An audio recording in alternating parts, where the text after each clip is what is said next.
pour m'imposer face à son agression et à son agressivité. Et en fait, j'ai compris que plus je lui résistais, plus elle essayait d'être agressive. D'éprouver vos limites. D'éprouver mes limites. Donc ça devenait un comportement sadique et pervers et ça devenait un challenge pour elle. Stéphane, vous êtes parti? J'ai décidé de mettre un terme, oui. Je suis parti. Je suis reparti où j'habitais avant. Je suis revenu dans la région. En préparant l'émission, vous avez dit, je ne sais pas très bien si c'est moi qui suis parti ou si c'est elle qui m'a quitté. Non, parce que tout simplement, elle voulait à un moment...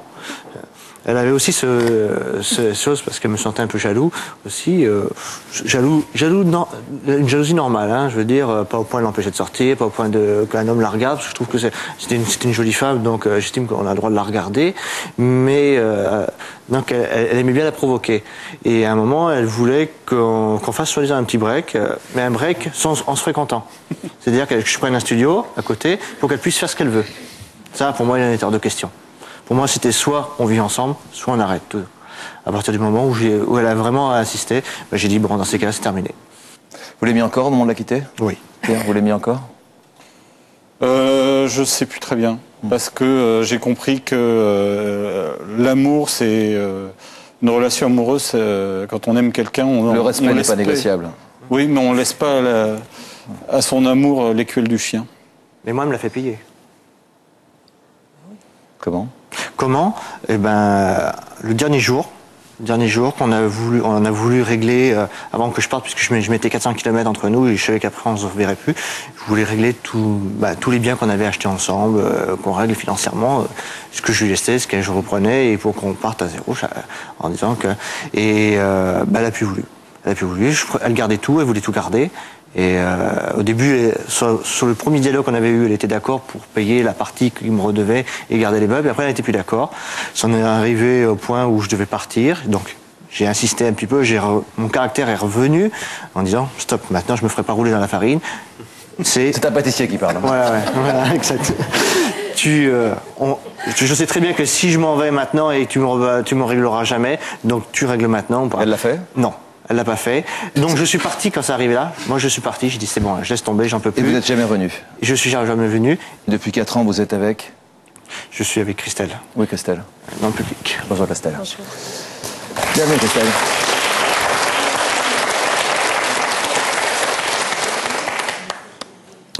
Stéphane disait que c'était compliqué d'aimer à nouveau et de faire confiance. Oui, tout à fait, oui.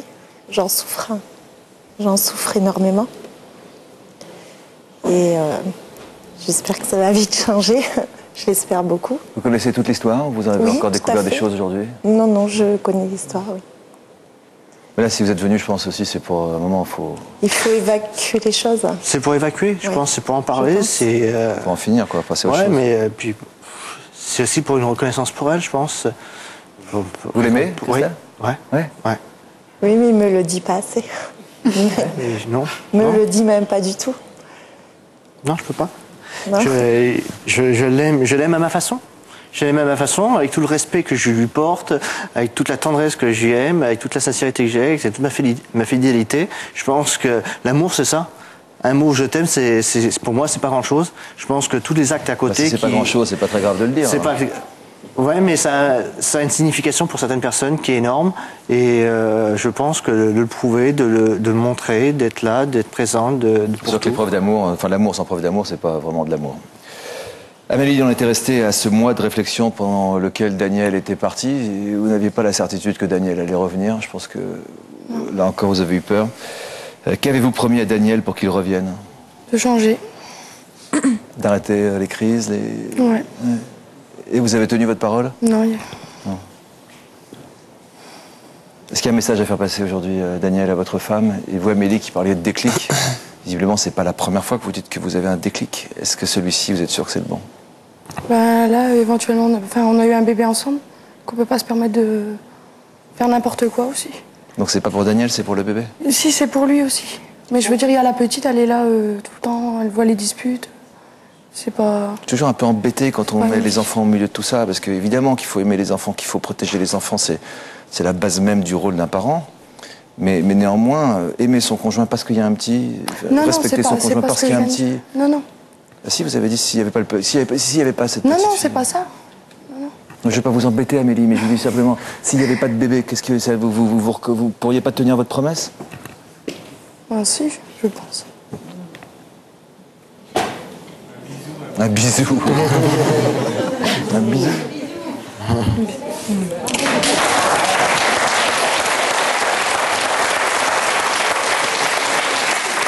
Jérôme nous écoute depuis une loge depuis le début de cette émission. Nous avons des invités qui, comme Daniel et Amélie, se battent et ensemble pour essayer de trouver une solution.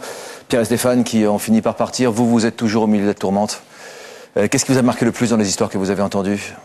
Dans chaque histoire, je me retrouve en fait. Et, un jour, je me suis dit c'est terminé. Et je crois que c'est ça qui fait empirer les choses, c'est que je me ferme, que je ferme toutes les portes.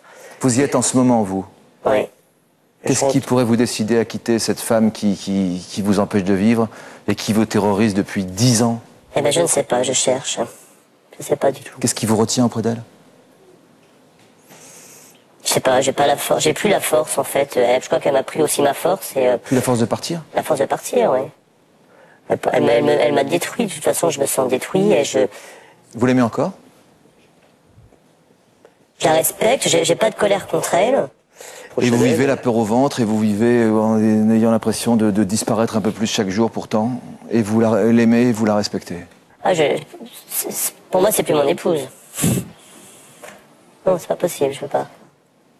Je peux pas me rapprocher d'elle, donc voilà, le problème est là en fait. Et que je sais que je me rapprocherai jamais d'elle, il faut que je parte.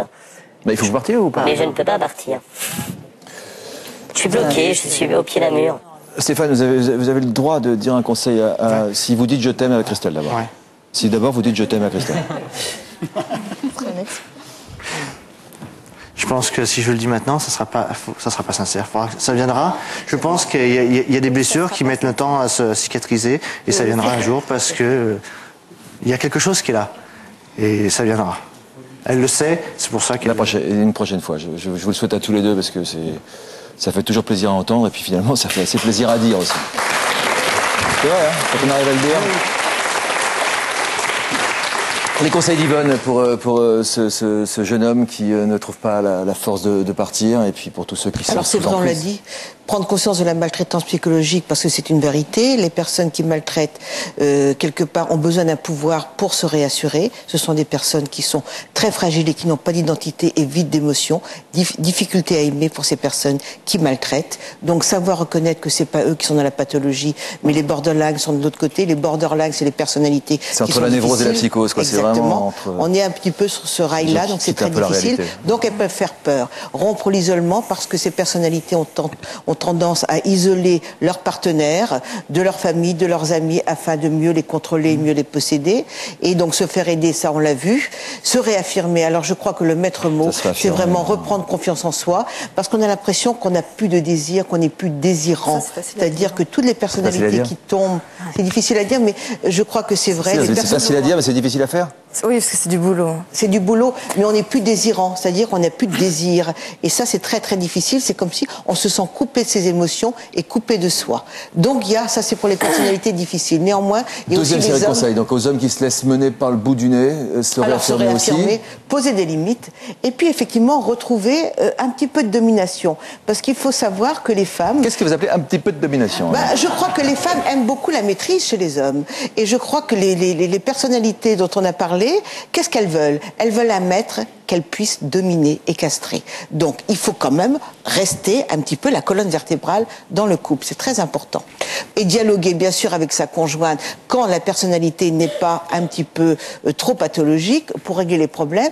Et pourquoi pas, effectivement, une thérapie conjugale. Et Amélie est en souffrance. C'est une souffrance par rapport à une insécurité. Elle n'est pas vide d'émotion, Amélie. Hein, non, elle est en souffrance. Vous n'êtes pas cette personnalité que Et je crois qu'il faut qu'elle travaille sur sa douleur, parce qu'elle a une douleur psychologique très importante et une insécurité profonde. Il faut qu'elle reprenne confiance en elle et qu'elle soit vraiment très très douce avec elle pour pouvoir être douce avec eux. Bonne chance à vous deux, bonne chance à ce jeune homme aussi qui est en coulisses aujourd'hui et qui est au milieu de la tourmente. Sa femme ne sait pas qu'il est ici. Il est juste dans une loge de France Télé. Amélie qui se remet en cause aux côtés de Daniel, courageusement aujourd'hui sur ce plateau.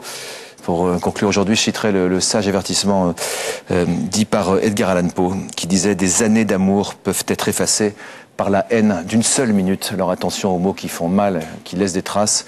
L'emprise, ce n'est pas de l'amour, car, comme le disait Pierre, pour qu'il y ait de l'amour, il faut du respect. Et ça, ce n'est pas négociable. Merci.